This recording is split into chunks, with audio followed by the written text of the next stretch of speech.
so many memories. Got another one. And foot soldier number 3. That you have no idea the power of what you say. No idea. This does not happen.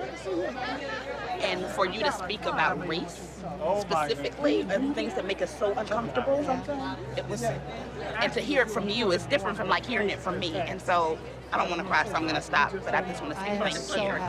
Thank you. Another one of my children. This is Mama Wimberly. Okay, I'm one of the children.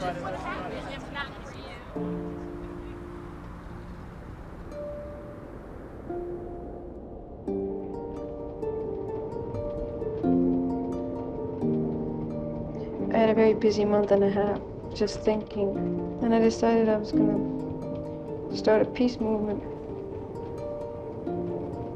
So this is what I'm kind of toying around with in my head.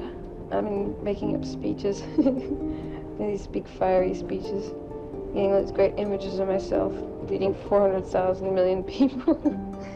I have to be ready with each thing I do to, like if I say I'm going to march out in front of a target some morning, even if nobody else shows up, then I have to be able to do it, you know? And I think I could do it. I think they'd show up, but I think the important thing is that I would do it anyway, which I think I would. Well, I don't know what's going to happen with this singing, especially if I end up in jail.